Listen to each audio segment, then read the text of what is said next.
Some people in this world are on the front lines of the struggle between good and evil, and some, like us, bear witness. I'm Therese Apel. And I'm Nicole Crowell. You may have heard us as we worked on stories and series about law enforcement and crime. And it's safe to say we've seen some of the best and worst of human nature. We decided there's no greater honor than bringing you the stories of the men and women who seek out the monsters, who speak for the victims, and who put the pieces together on some of the biggest Mississippi crime stories of our time. Welcome to Investigation Homicide.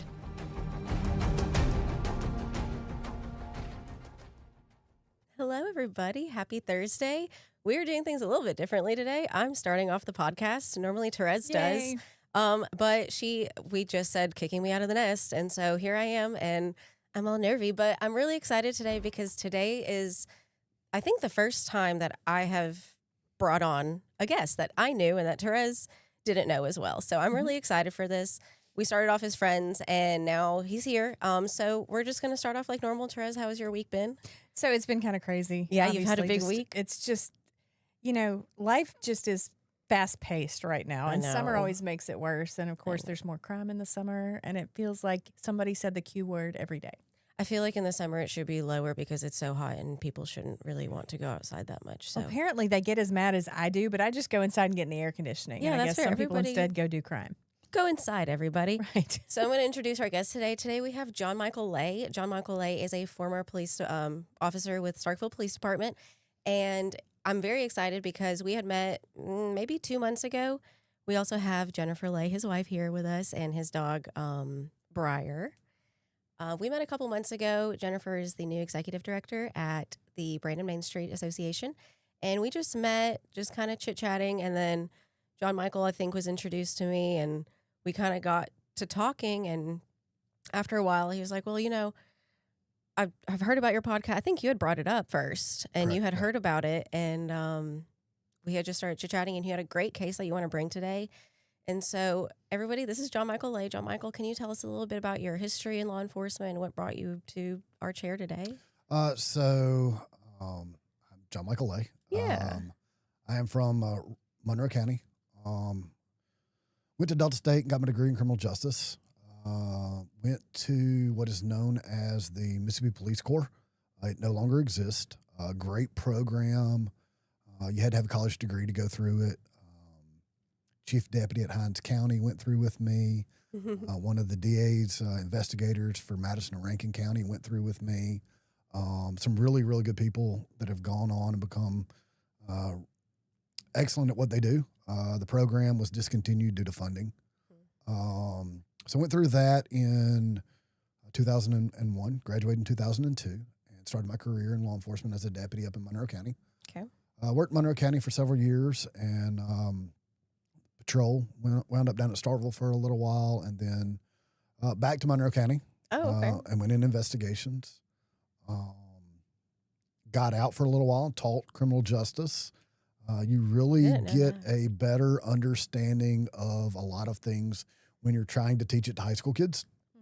Yes, they always say that it's always, if you want to learn something, you have to teach it. That is correct. And so did that. Wound up back in after my daughter was born, back in Monroe County, under the guidance of Chief Deputy Curtis Knight, who was a mentor. And so worked at Monroe 2012 to 2016. Got certified through the investigator program through the state during that time frame. And then wound up back in Starkville in 2016. Working there on patrol and went to investigations 2017, and then was on call January the 13th of 2018, which is our date of our case. Which is where this case is going to start. So we're going to get into the case in just a little bit, but I'm curious, is there law enforcement or military in your family, or is this just something that you just, it seems like you've been dedicated to this your whole life? So yes. No law enforcement. My grandfather was British. My grandmother and grandfather were pen pals during a little before World War II. My grandmother is from French Camp, Mississippi. My grandfather was from a little bitty town in England, and he actually fought for the British 8th Army in North Africa. Okay. And then after the war, they wound up here. And he's Small guy. He was a small guy and a Methodist minister. And I always knew I wanted to do something to help people and help the community. My mom's dad was from rural Monroe County, and he actually was on his way to Germany when the war ended. So both of my grandfathers were in the military. So there was always been a duty to serve your community. Yeah. You know, my parents are amazing. I couldn't ask for better parents. So yeah, it was something that I wanted to do. At one point in time, I wanted to be a kindergarten teacher. Which is sometimes just like being a cop. It is. Sometimes, The bunch of tiny sometimes criminals. people are like kindergartners. Yeah, and my mom would have loved for me to be a kindergarten teacher or a preacher. Yes. But God's calling for me was going law enforcement. Awesome. So here we are. Awesome. Yeah. I want to interject too because you probably worked at Monroe County with the sheriff now, Kevin Crook. Yes. And I just saw him not long ago at the sheriff's convention, and we were, of course, everybody's made the joke that, you know, you have a sheriff whose last name is Crook. And we've also, the former Yazoo County sheriff was Sheriff. No. So, yeah, so we had a Sheriff at one point in Mississippi and a Sheriff Crook now. So, that's So I funny. will tell you, uh-huh. Sheriff Crook was my FTO. Okay. He actually, What does FTO stand for? field training officer. Okay. I so- think I've so- asked that before. Yeah. So the lineage for me is that Sheriff Crook was my partner in my FTO. Yeah. Sheriff Crook's FTO was Curtis Knight, who kind of taught us all of us in the investigation side and was Sure. kind of our mentor. A lot of my other investigations experience or early on stuff when I was starting my career was from Randy Ginn, Yes. formerly of MHP. Absolutely. So you know, there's that background that comes in as well. Randy being stationed up in Monroe County for a long time. Yeah. So a lot of leadership that I've been lucky to be around through my career up that way. Kevin actually is married to my mom's first cousin. So Oh, wow. yeah, love Kevin to Interesting. death. I love that. Yeah. I love that. So you got people all around you Do supporting you, knowing what this is all about. yes. Awesome. So we're going to take you guys through a case today that happened in 2018 in Starkville, Mississippi. This is a case of Dr. Shauna Witt. She was an optometrist at the Walmart in Starkville when she was shot to death by her estranged ex-boyfriend that she was trying to get away from. And John Michael's here. He had worked the case. He was on the scene. Were you on the scene, correct? Yes, ma'am. Yes, you were on the scene. You were there. We're going to kind of go from the beginning to the end. And I know that there was a lot of, with something like this, there was video evidence. There were firsthand witnesses. It was kind of point blank. But the case itself ended up taking some twists and turns along the way. Just in terms of like the trial and his arguments and his arguments back and all the people, the experts involved and all that fun stuff, right? Yes. So kind of tell us how this happened really early in the morning. This happened at like 9-ish in the morning, 9:20, 9:30-ish Right. in the morning. 9:30 on a Saturday morning. People in just Starkville. shopping Yes. for their families. Um, Little bitty Starkville. So where were you when it happened and how did you first hear about So what was going on? I was on call. Okay. So I was at home when I got the phone call. This isn't a whodunit No. kind of case. It's not at all. So I was at home, got the phone call. Hey, we've had a shooting at Walmart.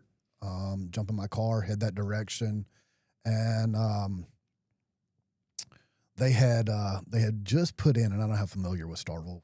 I went to state. Okay. So I'm very familiar with this specific optometry office Okay.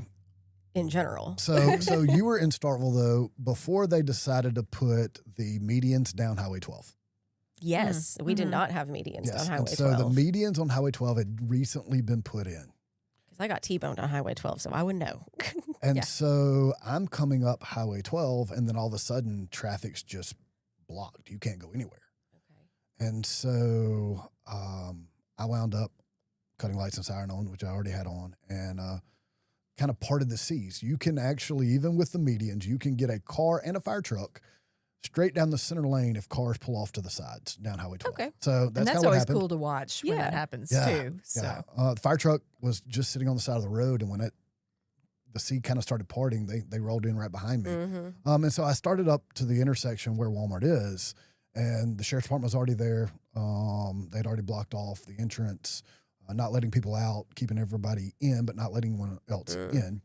What does the scene look like when you show up? What do you see? You're outside? Everybody's outside of the Walmart, I'm assuming. No. They're still in the Walmart. So you still had people in Walmart. You still had people when I got there that were still shopping. Oh, they just said, yeah. Okay. So it was a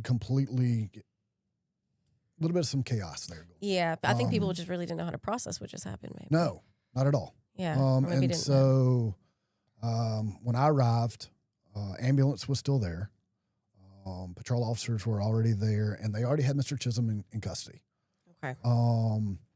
So the call came in. So Tommy Chisholm is the assailant in this whole thing. He was the man responsible for Dr. Witt's death, just to introduce him a little. Correct. And tell us a little bit about kind of what their relationship looked like prior to this. Like, what was the situation that led to this day? So they had been dating, and through the investigation, we found out that Dr. Witt had actually filed a restraining order against Chisholm. And he actually was out on bond on some charges for burning all of her clothing. Wow. In another jurisdiction. The restraining order actually went out of date that day on the 13th of January. And so that was their relationship. Dr. Witt had already told her employees in the eye clinic there that if he shows up, call 911. Just call them immediately if he shows up here. And so that's exactly what happened. So as soon as he showed up, a 911 call came through. So officers were already en route, which cut back some of that response time. Aaron Hano, Scott Lomax, and Antoine Golden were the first three officers from Starkville PD on scene. And they actually, luckily there were citizens that were watching some things, and I think that we can put up a link of a YouTube video that was taken the day of. Absolutely. Where you see those three officers that actually take Tommy Chisholm into custody. So that had already happened when I showed up. He was in the backseat of a patrol car when I got there. We kind of went over with what we were going to do, transporting, holding, those types of things. In the meantime, he decided to kick the back glass out of a patrol car. And so we got him transferred over and got him transported to the Oktibah County Jail. Once that was done, he was secured. Other officers, investigators started showing up on the scene. Okay, so he's off the scene now. Yes. Everybody else is still there, examining the scene, getting the things that they need for evidence. Can we pull up a picture of Dr. Witt, please? Dr. Shauna Witt. So this is Dr. Shauna Witt. She was the victim in this crime. She was just kind of having a day at work. So she showed up to work. She was the optometrist at this clinic. She showed up to work, and we got him, we got his kind of first part of his story covered. So the first part of her story is she comes into work. What is she doing when he comes in to the clinic? So let me see if I can set the stage for you. Yes. So we're not talking about we walk into the general or the food side of Walmart, right? They have that side door, right. I remember. They've got a door that's on the front that a lot of Walmarts have. Sometimes they're a bank, sometimes they're an optometrist's office or whatever the case may be. So it happened to be an optometrist's office. And so he gets out of his car, walks into that door, which you might as well be walking into an optometrist's office. You're not walking into Walmart. Right. And so he walks into there. Her employees, that what you see when you walk through Walmart is the glasses part. You see where they're selling glasses and those types of things on that front side. Well, there's actually another side as well, which actually has like its own receptionist and everything. Well, as its own receptionist, as well as their own offices to do eye exams and those types of things. And so that front door that you walk into off of the parking lot, you get into a little bitty area that's probably 4 foot by 4 foot, and you can either go left and go through a door and go into the glasses sale area that gets you into general public Walmart, or you go right that goes into the actual office. And so you see Chisholm come in, and he looks around a little bit, and then phone call is made. You see the employees go and make a phone call, and then he goes into the actual medical side of the office. So you got cell side, you got medical side. So Chisholm goes into the medical side. What we find out through investigation is that Dr. Witt was actually in the room with a patient and her 4-year-old child. And Chisholm knocks on the door. Dr. Witt opens the door, sees who it is, tries to close the door. Chisholm forces the door open and pulls a gun out.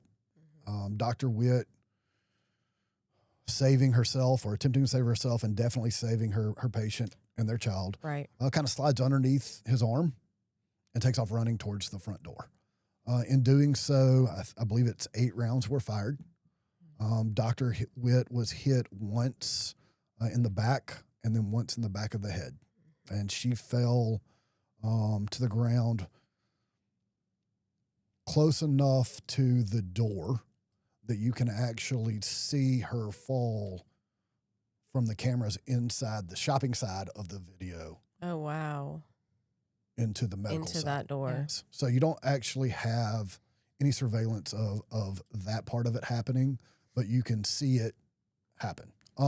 Chisholm comes out, Right. walks into the sale side, Right. Into the main Walmart into the area main now. Walmart area, gun in hand, and Yep. walks up to the security fencing that comes down after hours when they close down that side, that part of the business. He comes out and stands there. Almost as if he was waiting for a police officer to show up, and try and kind of see what he's going to do. Walks back outside and gets in his car. And about that time frame, officers start arriving, and take him into custody. Who pointed out? How did y'all know he was the one So to get? Was it an eyewitness that had seen him yes. run out? Eyewitness saw him run out, and that's actually also the eyewitness that did the YouTube video. Yes. Yeah. And so he gives a great description of what he's wearing, where he's at, and actually does an excellent job and actually testified in this case on what he saw and all of those things. And so if you actually were to go back and look at his YouTube video, you can actually see Dr. Witt on the ground, see her legs are actually almost out the door when she fell. And so when I got there, Dr. Witt had already been transported, and she actually was pronounced dead at the Oktibbeha County Hospital about 45 minutes later. Did he start asking police to kill him? Yes. Do you think that was always going to be the intention, or do you think at that point he had regretted his choice and just wanted to die? Do you think suicide by cop had always been his plan, or did he ever say anything about that? Or so to think about what somebody else was thinking, that's fair. Obviously, I don't know. That's fair. But I do, looking at the situation, watching him walk into Walmart, holding a gun in his hand, I do think that was probably it. Yeah. And he just kind of waited out, when you said he kind of meandered out front for a little bit, just waiting for somebody to show up. Correct. And then he was like, well, I guess nobody's going to show up. I'm going to go sit in my car and just wait. That's pretty much what happened. And there was no, let me run from this. That's was the crazy nothing. part. It was so I'm doing this and it's done. Yeah. Pretty much. Here I am. That's pretty much exactly what it was. Why did he hate her so much? What were they? I mean, she got the restraining order for him setting her garment clothes on fire, but they were in a really long relationship. Was there any other prior reports from her besides the restraining, or did it go straight from everything's hung? Because that's the scary part, is we hear all these stories everything's great, and then one day it's oh, he killed her. She did all the right things. She got the restraining order. She got away from him. She said, I'm breaking up with you. This is a bad relationship. He wouldn't let her go. How can you look at somebody who did that, and then the person that was deceased and then still kind of have, like, I have a lot of trouble having grace for that. Yeah. Because it just seems so intentional and blatant. So how do you go from this point, now you know who it is, you know who the victim is, she's passed away. How does this whole process, how do you start collecting evidence? I mean, there were bullet holes in the wall as well. Correct. So he actually shot 6 rounds? I I think there were 4 in the wall, 2 in her. That's correct, yes. And then he had maybe 2 more left or something. I believe that is correct, yes. So, and then he never went after anybody else. He never tried to assault anybody else in the Walmart. You know, or did he? So he actually was initially charged with capital murder and aggravated assault. On her? No. On one of the coworkers actually had a bullet through her white jacket. Oh, wow. That gave me chills. Yeah. Mm-hmm. That's terrifying. Yeah.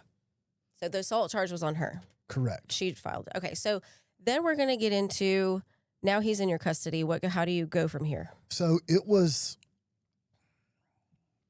I was part of a team. Correct. I just happened to be the one that was on call, so it was my case. I have to give credit to Jonathan Headley and Carly Jo Winship and Kenley Reeves, Tom Robertson, that was our lieutenant at the time, William Durr, that was our sergeant, Mark Ballard, that was our captain, and Frank Nichols, that was our chief, because they allowed us to do our jobs. And so we had officers, Wesley Cohen and Chris Jackson, that came in that had been trained in crime scene evidence collection. Mm-hmm. I had also been trained in crime scene evidence collection, but they came in specifically to collect evidence. And so this one was a little strange, though. You're sitting in Walmart, mm-hmm. and so I don't know that any of us turned around and walked outside to our cars to get anything. Mm. Walmart just said, hey, if you need it, here's an assistant manager. Wow. Go get it off the shelf. We're not wasting time. We want you to do your job as quickly as possible, and we want to help you do your job as quickly as possible. And so, there were things that we went and got that we turned around and handed right back to Walmart, and then there were things that we went and got and Walmart donated. They cut out part of the wall. Oh, wow. Where the bullets were? Yeah. Wow. And so Walmart donated a Sawzall for cutting that out. Wow. And, some of those types of things that happened that were in the law enforcement world a little cool when you need it and Walmart says, hey, just go get it. Yeah. And so that happened. And so the scene was completely processed. We had officers that I was at Walmart until it was released. Until the crime scene was released. And so we had witnesses that were writing statements. We had evidence that was being collected. Walmart's loss prevention officer was in Columbus, and I called her personally and said, hey, this is what we've got. And she came directly from Columbus and started pulling video. And we had a case built within literally hours. Because of technology and the videos and those types of things. So other officers wound up in Kosciuszko, executing search warrants on Chisholm's residence. Oh, yes. This so comes into play eventually, right. too. And so they executed those search warrants, which is where a restraining order was located, and search warrants on Chisholm's vehicle and even Dr. Witt's vehicle, all had to be done. Executed. Yes. Yeah. So let's pull the picture of the Starkville Daily News picture. This is credited to the Starkville Daily News. This is out front of the news flowers in front of door. So this is the door that he came into. Correct. And this is just a little memorial just to shout that out. And so this whole thing happened very quickly, right? The crime happened, evidence was collected, scene was released. We know who did it. Correct. But after that, the trial took a while. It did. Well, and let me ask a question before we do that. Did you guys sit down with him at any point, or did he lawyer up immediately? He pretty much lawyered up. Okay, gotcha. Yeah. And it did take a little while. What was his demeanor like when you had him in that time frame? Was he just kind of shut down? And that's what every witness that testified, the mom and both of the employees, he was calm. He was calm during all of this. He wasn't anything in that nature. He was calm. So kind of the next thing that was involved with this case actually came on February 3rd of that year. Okay. And that's, we answer calls as officers and as detectives. But I went to the memorial service on campus at Mississippi State for Dr. Witt. And so I met her sister, Tia, and I met her mom, Miss Rebecca, and, made a relationship there with them as well. And so since then, I heard from Miss Rebecca pretty regularly. She passed away a couple of years ago. And this is a picture of y'all together on the day of the verdict. That's of course, I'm sure we all know. I mean, it's out now. It's a guilty verdict, clearly. But she looks so sweet. Yes, sweetheart. And I can't imagine. I just feel like a parent should never bury their child. No. That just doesn't ever seem fair, and she's she looks, and at that age, like, what do you? Yeah. You just have to sit there and just live with it and raise a person for your whole life. Yeah. And then somebody else takes them away from you. That's insane. It is. That is actually insane. It's personal for the officers too. Why? I met her mom. You're involved with these families. That's right. And they become family to you. Yeah. I mean, before I came on this podcast, I checked with her sister and said, "Hey, look." Yep. And she said, "Sure. I know you'll do a great job." And we want her to be remembered. Absolutely. Well, let's give them a thank you for, allowing us to talk about her in memory. And it's a tough case, clearly. And having family watch is always an honor. Yeah. It's more of an emotionally tough case. It was not the most difficult case to solve. Emotionally, terrible. But then it got a little interesting when we finally got ready to go to trial. Yes. So tell me about that.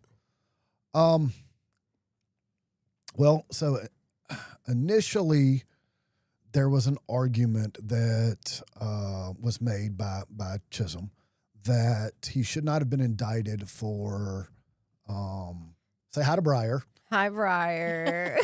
For capital murder. And so the question was asked is, how do you get to capital murder? Okay. What is the other felony that's involved to get to capital murder? And so our thought the whole time, and to give credit as well to Scott Chisholm, the DA up there, and Mark Amos, the ADA, and their entire teams that were involved with this, it's a great argument. Well, the other crime is burglary.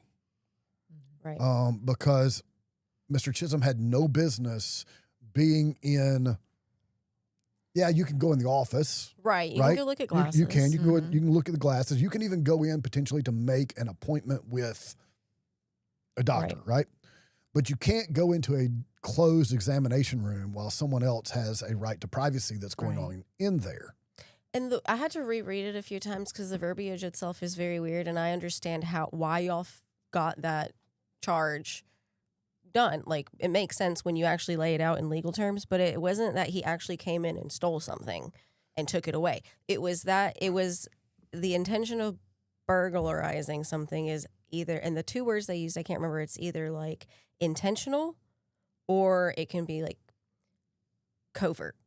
Like, you can just do it like, it's a really tough way to explain it because he didn't actually steal an object out of here. So when people hear that, I think they assume that, he also stole a computer. Right. And so I think that's part of the problem. Right. And so I will give you an example.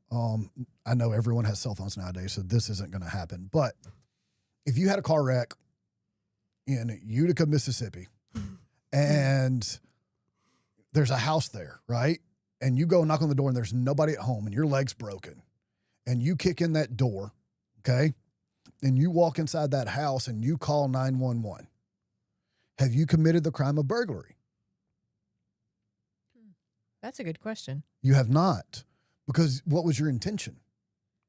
Your Right. intention was To not be- to To get commit a help. crime inside that home. Ah. Your intention, now you may have committed the crime of trespassing, Mm-hmm. and you may have committed the crime of malicious mischief, Mm-hmm. right? But to be burglary, you've got to break the plane, Okay. okay, Mm-hmm. and commit a crime inside that home, Okay. okay? Now, if, for instance, my front door is open and you walk in my house uninvited and you just walk in and you pick up my Apple Watch that's laying on whatever and you turn around and walk out the door, Mm-hmm. have you committed the crime of burglary? Yeah, I want to say yes. You did. Okay. Even though the door wasn't locked, Yeah. even the door was open, Okay. you committed the crime of burglary. So do you see? Yes, it does Okay. make sense. It's the intention going in and then what you did when you went in. Right. And so in this case, Chisholm's intention was commit the crime of Correct. assault. Right. And then he broke the plane And he broke the plane. So when he opened that door, where And- where and- she was with the patient. That's and right. And then she was also fighting him to get out. that's correct. He committed the crime of burglary. Okay. Okay. But his intention was to commit the crime of assault. And it Okay. doesn't matter if it was simple assault, which would have been just as simple as just showing the gun to her, or aggravated assault by shooting her. Okay. Does that make sense? 100% Okay. does. So so that's how we got to capital murder. Yep. Okay. Mr. Chisholm wound up going for an insanity plea at one point as well. He sure did. And he hired his lawyer and he hired a therapist. You're gonna love this, Therese. Do you know about this therapist? I don't know about this therapist. Oh, this is one of my when I I can't read wait. this little part of the case summary, I was like, oh man, this is my. I mean, y'all know my fiance Adam. Everybody here knows my fiance Adam, but he's an attorney, and I cannot wait to go home and tell him about this Yeah. psychiatrist. Okay. I have to know. Okay, go ahead. So they hire a therapist and attempt to get her qualified as an expert witness. Mm-hmm. And so they go through the process of getting her qualified. And as we know, prosecution gets an opportunity to try and find holes with this person being your expert witness.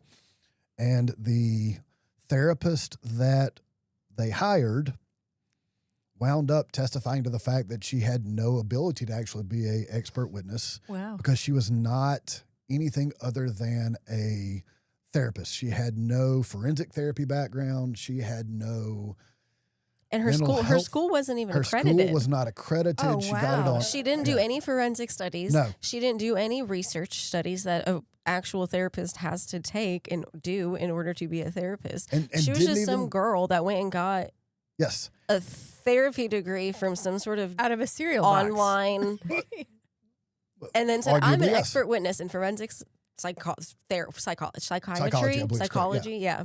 Wow. Isn't that crazy? And then went to court. So did the defense not think that would come out in testimony? They had an opportunity to realize that it was going to.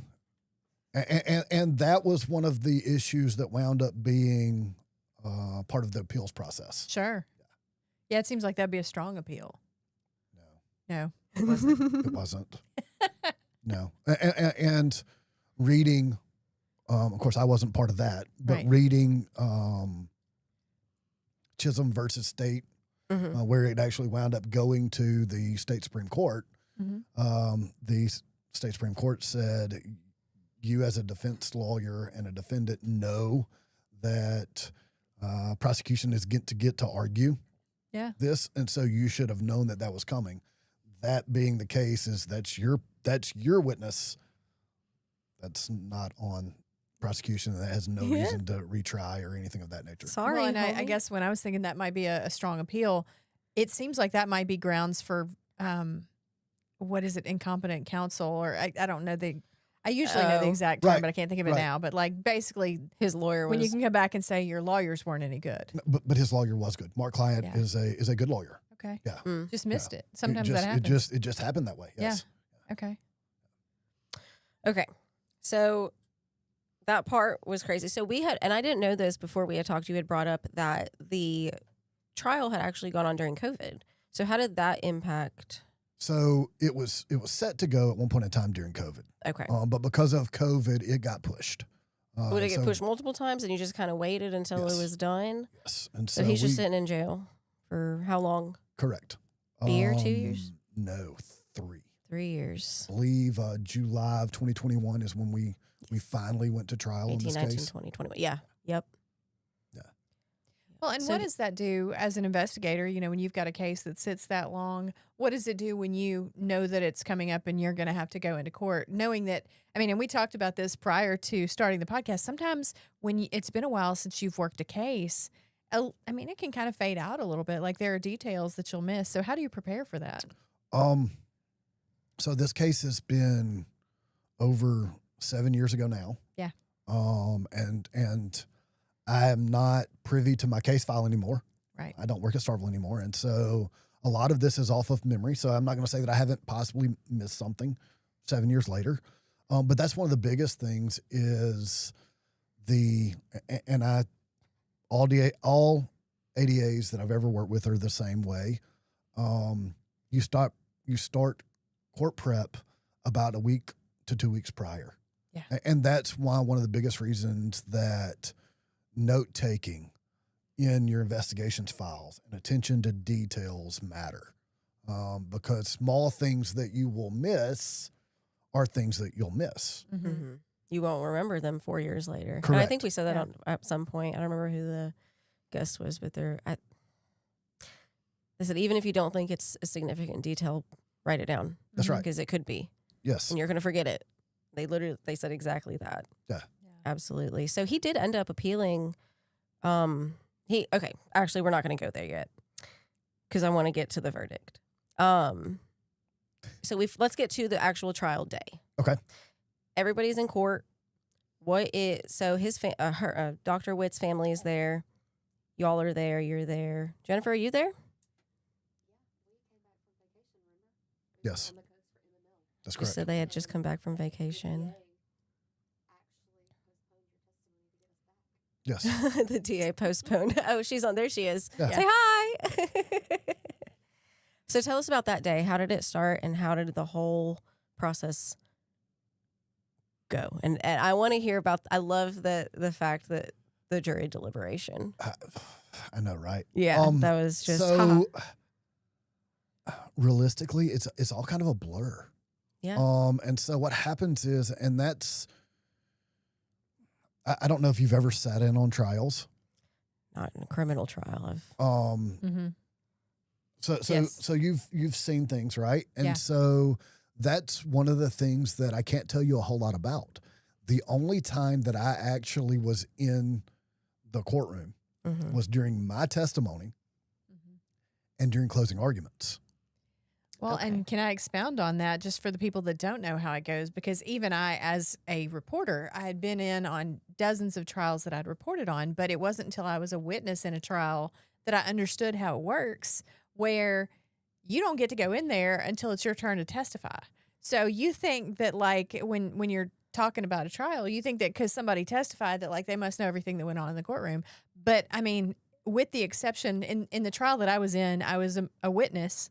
And then once I was released, I had to go in and report it. So I did know all of it, but it was the first time I'd ever seen, like, we're sitting in a room. We have no idea what's going on in there. So you were basically, you went out there, you got on the stand, you did your thing, and then you didn't come back until the end, right? Correct. Because they hold you in case they need to bring you back for other questioning. Right. Are you nervous throughout the day or do you know how this is going to go? Jennifer is shaking her head. So you can't lie. Yes, it's nervousness. I have to give credit back to the academy I went through, in that they told us then, so over 20 years ago, that if a defense lawyer attacks you as a person or your credibility, you've done an excellent job with your case because they can't attack the case and the facts. And so when you get on that witness stand and you're there to tell the truth, the whole truth, and nothing but the truth, Right. that's what you have to do. And so whatever question you get asked, you answer it. And if you don't know the answer, you say, I don't know. And you may get to look stupid. And they may try and get under your skin. But that's part of the process. That's Right. what a defense lawyer is there Is for. doing. They're doing their job. It doesn't mean that defense lawyers are bad people. It just means they're doing their job. But if you've got a good prosecutor, then they have your back too. What kind of evidence was presented in this? So you had the wall. You had the wall cut out. Yes. You had video evidence. Yes. You had the restraining order. Yes. Did you have anything else? We had the gun. The gun, it's of course. We had My the bad. Yeah, we had the bullets that were taken. Right. We had The receptionist also came up and testified. correct. And then you've also got the 911 call, Mm-hmm. which actually has the gunshots on the 911 call. And so they were able to actually match the 911 call to the video surveillance from inside Walmart. Oh, wow. Interesting. That's powerful. Yeah. So you can hear, because you don't have audio with the Walmart videos, but you can hear it through the 911 call, right. and see it on the Walmart On the video. videos. So if you layer it, it's It's essentially layered, just it's essentially exactly what it is. Yep. And then the YouTube video, he actually came and testified as well on opening day of what he videoed and what he Yes. saw. And so they were able to put that video into evidence because of it. So those are some of the small things that made it into evidence in the case.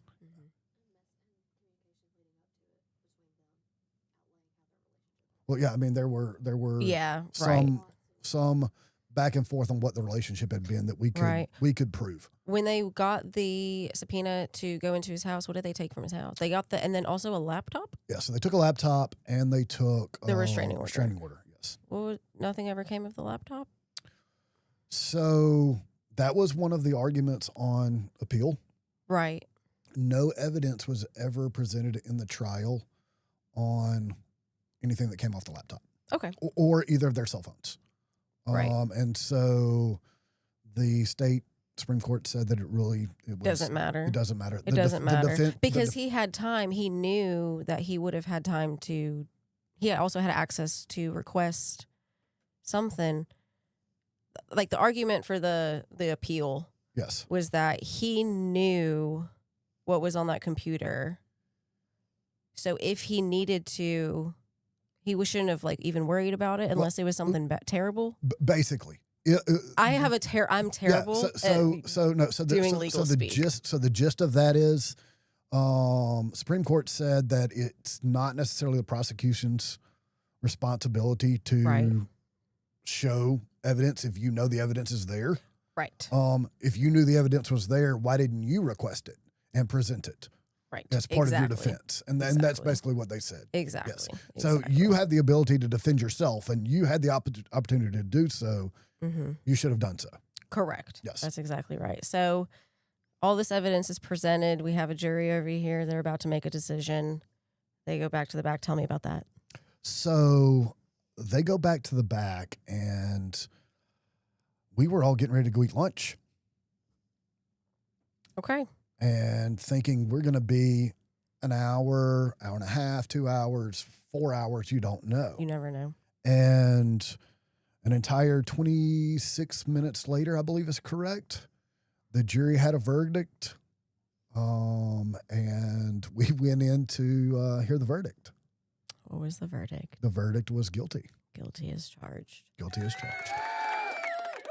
Yay. Yes. Did you hear that? We're just going to pop up a picture of Tommy real quick just so we can have an idea of what he looked like. This is Tommy. So I don't know that we haven't discussed this, but Tommy is a nurse. Oh, I did not know that. Yeah, all right, take the I didn't picture know off, that Dan. either. We're done with that. Actually, Tommy was a nurse.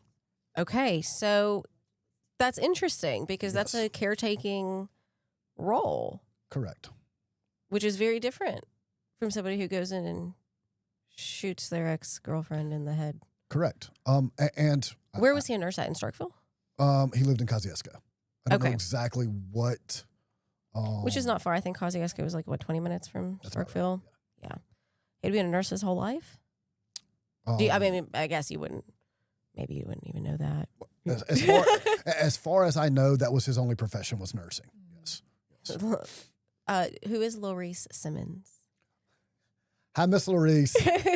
She said, Tommy. She said, I love his T-shirt too. We'll get onto your T-shirt towards the end. Hi, Jennifer. Yes. I'm watching too. And Tommy looks so angry in that picture. He does look very angry. He does. Well, and He I should know be her as angry. Miss Sylvia. So, do? Oh, Yes, Therese. she's an old friend of mine as well. So. Aw. Well, hi, Yeah, Miss good. Sylvia. Yes, she is. I love it. I love it. So we ended up with a guilty verdict. How do you feel at that moment when you hear guilty? Relieved. Yeah. Some closure, but I still got a mom and a sister and some close friends that are still missing a loved one. Right. And so, it is some closure. It's, as an officer, it's another file that I can put in a different location because it's closed. But they still have to wake up every day and have a family member that's missing. I'm sorry, I lost my train of thought. So I was going to say something about Tommy again. Oh, yes. What was his sentence? Life. Life. And he did not get the death penalty. Why? I don't know. Did they try for it or? So, I mean, he was charged with capital. Yeah. Right. And they could have gone with. Do you think maybe it's death just the penalty. judge? Does the judge decide that? It would have been the jury. Jury. Or the jury Yeah. decided that? Okay, Jury. so they just gave him life in prison with no possibility of Correct. parole. What prison is he in? I believe he's in. Probably in Parchment. October. Oh, okay. No, he's Oh, in. never mind. I yeah. see. I told you. Yeah. Y'all gotta tell me everything. So obviously, I don't have a whole lot of information on him now. Who cares? Real quick. Well, Dan has a question. Did he have were there any substances in his system? Did he go to AA? Was he sober or trying to get sober? Was he on drugs? Was there anything like that in his system? so at the time of, I cannot tell you that there was anything in his system. I know he had some issues, some potentially substance abuse issues at one point in time. I think the alcohol was part of the reason for the You wanna? initial issue. Yeah, So I knew him. I knew him from. We just figured this out 5 seconds ago. Yeah, Okay. from Pat, his history, just yeah, that's kind of crazy. yeah. So How do you feel, Dan? I attend 12-step meetings. Yeah. And I can't say anything No, you other don't have than to. that. But How do you feel right now in this moment? I feel pretty weird, Yeah. honestly. Yeah. Like, pretty gross a little bit. Don't feel gross. It's not your But fault. yeah, But it maybe is I should. weird. Maybe I should But unfriend him. so his Yes. Yeah. And if I really? remember correctly, I believe that Madison SO had to get him out of a Yes. house that did come up. um He had something with over Madison. around Gluckstadt maybe. I think in that news article you sent me, they had mentioned it at the very end. Yeah, like SWAT had to go get him out of a house. I mean, it was there was a to do. Do you know at anything? what time in relation to this case was A year or two prior. it? Okay. Yeah. Was it also related to a female? It was, but it was not related, if I remember correctly, but it was not related to Dr. Witt. So this is one of those guys, and there are women like this too. So I'm not trying to make Let's not. this is not a man bashing thing, but there are people that just over and over again have these relationships where they get super attached and they do irrational things. And almost always when you see that pattern, it ends up in something drastic. I'm not going to say it always ends up in murder, but you do see that happen where, the last time ends up being like, whoa, we should have seen this coming. Did you guys feel like that may have been the case with him? So being able to look back, Maybe. well, no. So when you have horse blinders on, Yeah. right, And I think your blinders just came off just a couple minutes ago, right? Okay. So when you have horse blinders on, that's all you see. Yeah. Okay. So as an investigator, really all I've got is what my horse blinders are giving me. Mm-hmm. We had never dealt with Tommy Chisholm before. Mm-hmm. Sure. We had never dealt with Dr. Witt before and any issue whatsoever because they didn't live in the city of Starkville. None of their issues up until that moment Right. were inside our jurisdiction or inside our city. And so an issue in Madison was not on our radar. Right. An issue in Kosciuszko wasn't on our radar. An issue in, I believe, Grenada, I believe, where Dr. Witt had a home, wasn't on our radar. Wow. And so you really don't know. Yeah. Looking back at it now, where you've got Once the puzzle is complete. correct. Once you've got the big picture, Yep. yeah, you have a completely different understanding of it. So you did ask about Tommy now. I know he's still in prison. I've heard that he is actually doing some nursing of some sort in the prison system. Yeah, Oh, I think they wow. do like I don't know.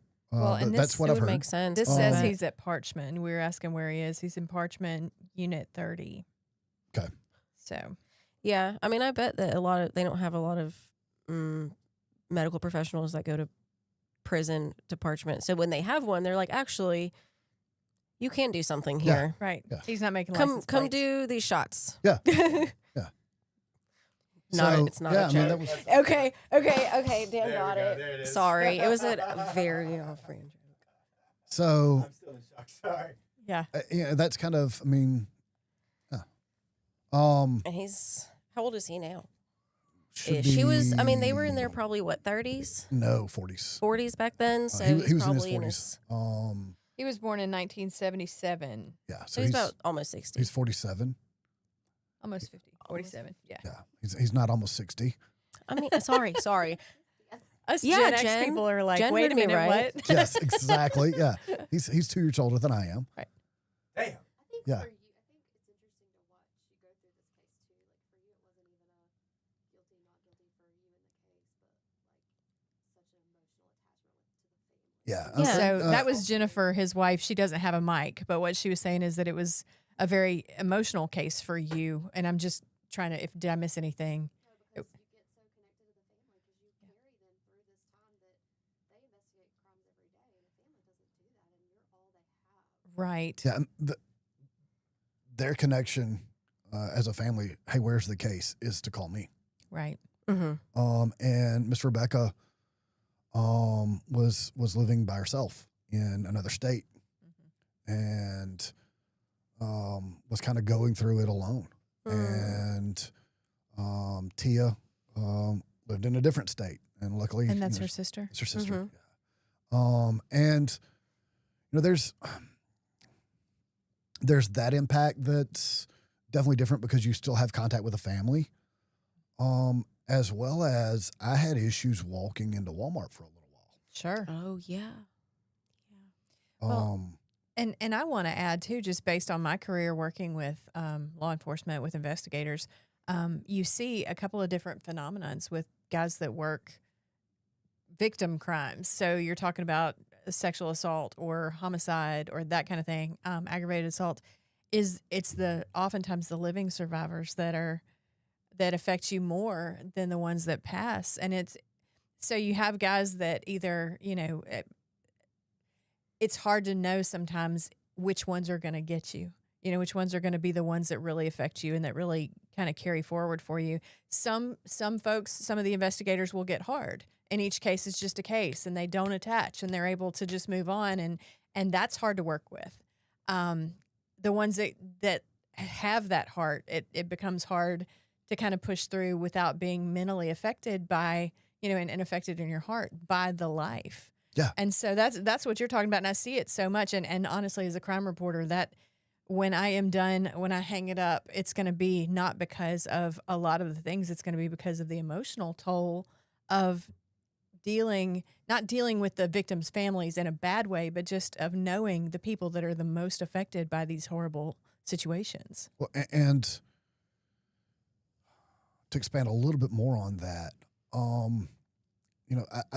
don't think that a lot of times the general public remembers that the patrol officer, the investigator, whatever that they may be, they meet good people in bad situations. Yeah. I have never met a good person in a good situation in law enforcement for the most part, Yeah. Unless you knew me personally, you're not calling me and saying, hey, we're having a cookout for the 4th of July, come eat, right?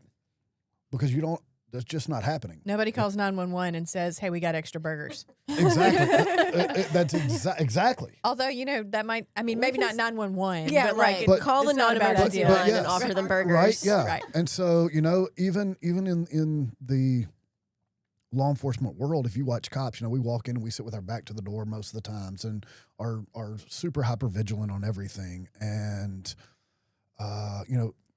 somebody brings cookies to the PD at Christmas. Well, we're going to ask, well, who made the cookies? Right. Well, those were made by Nicole's grandmother.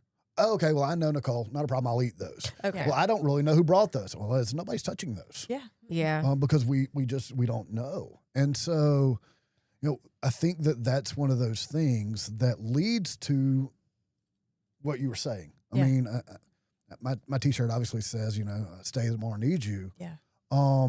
There's a reason why there are more officers that die by suicide than actual assaults in their profession a year.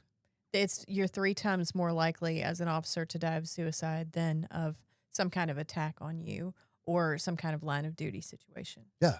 And it is cases like this that take a toll. Mm-hmm. Because you have family that needs you. Mm-hmm. You've got a victim that needs you to stand up for them. You've got yourself, though, that you turn around and have to go back into Walmart or back into whatever the case may be, that you mentally have to deal with that every time that you walk into that place or get called to court on a case or whatever the case may be. And so that's the difficult side that Sure. a lot of people don't think about. Well, and I want to add, too, another statistic that I have memorized by now is that so the normal average person has 2 to 3 critical incidents in their lifetime. Normal average officer has, I memorized it. It's more than 180. I mean, it may be like 600. I can't remember now exactly what the deal is, but it's exponentially more than anything a normal person deals with. So when we talk about, mental health for officers and people get all like, well, he was rude on that traffic stop. And you're like, well, he just pulled a dead baby out of a car, out of a wreck, or, there's all kinds of things that go on with you guys that never touch the real world because y'all are there to keep it from ever connecting, Correct. And your numbers are about right. Your officers in LAPD Mm-hmm. are going to have a lot more critical incidences than an officer from Hatley, Mississippi. Sure. Okay. But the other side of that is that they're still going to deal with him, and that officer in Hatley, Mississippi is still going to deal with more than the general public is. Right. Mhm. Right. So that's accurate. I tell people that that officer that stops you and writes you a ticket for running a stop sign, and he may be rude, you don't know that 2 weeks ago he worked a fatality car wreck right there where a 3-year-old kid was killed. Yeah. And that may not be the reason he's being rude either. Right. He may have, and the reason you ran that stop sign may very well be that you just found out that your mom has cancer and your mind is there. Well, he may be stopping you and he may be rude because he just found out that his wife's leaving him. Yeah. Yeah. We're all people. Exactly. And that's what's difficult about it. It always is something. So we try and meet everybody with where they're at in life. And unfortunately, that specific day, Tommy was in a really bad spot. Do you And- feel like given a little more time or more distance, or just what you know of him, do you feel like this was somebody that reacted in a moment, or do you feel like this was kind of destined to happen? Like based on who he was that you knew of? And I realize that's So- kind of not a fair Well, question. but- so I will say this. One of the arguments on appeal as well was manslaughter as a heat of the moment Mm-hmm. crime.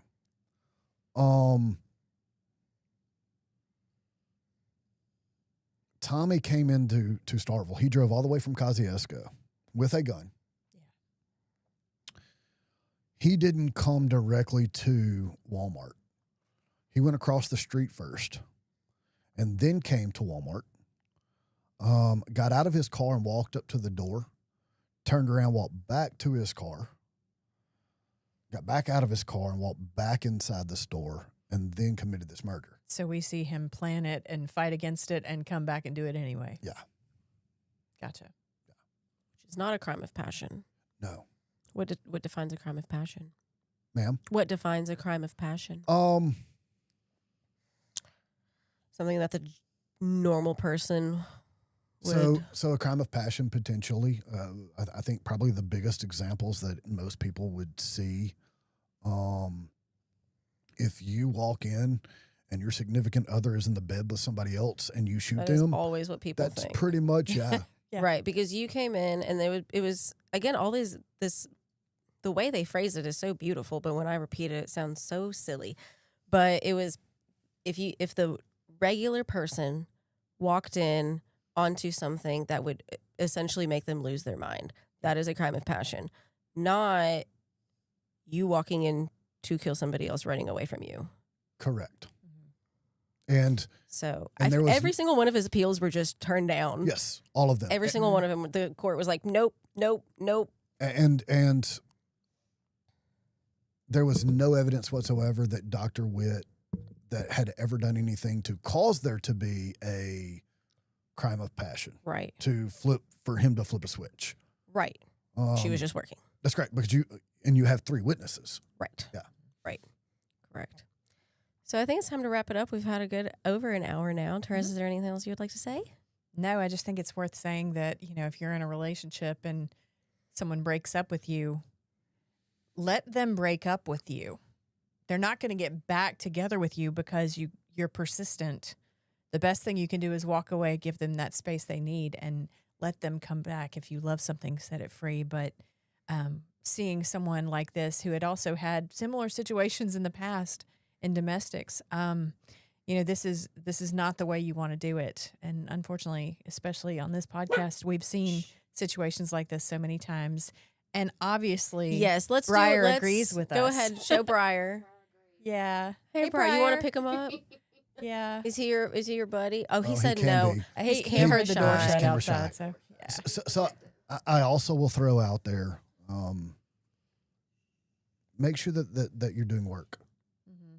Whether Yes. it's couples counseling, it's individual counseling, it's AA, it's whatever. It's so many times you go to the same house for a domestic and it's the same thing and she takes him back or he takes her back and there's no change. Yeah. Make sure that there's some type of work that's being put in to change. Right. Because you don't want to be the couple that comes to this. You don't want to be this situation. No, you don't. Nobody ever does. Not at all. Well, thank y'all for having me. Thank you. Well, thank you. Yeah. Thank you for coming on. Thank you. They have a long trip ahead of them, so we'll let them go. Thank you, John Michael, for coming on. Thank you, Yes. Jennifer, for letting him. Yes. And thank you, Briar, for joining us. Thank you, Briar, for joining us. If you guys would like to follow us, you can hit that follow button. You can follow us at Investigation Homicide. Listen to this podcast on all of your favorite streaming platforms. We have a merch link. You can go to the link in bio. It'll give you a link to all of the platforms that you can download on our merch. If you'd like to be a sponsor, you can please just reach out to us. That'd be great. Thank you to Daniel Anderson with Audio Alchemy Productions for doing such a wonderful job as always. Thank you, Therese, Thank for you. being here and starting this whole thing. You did awesome. You did awesome. She did. She did an excellent job. Thanks, guys. I was very nervous. But it's okay. It's not like real nervous. It's not like the nervous, like, oh, I'm nervous to do this. It's just the nervous that I'm going to mess up. So No, you did awesome. thanks. Thank y'all for letting me speak. Everybody have a great night. And we'll see you next Thursday at 5 o'clock at Investigation Homicide. Good night. Good night.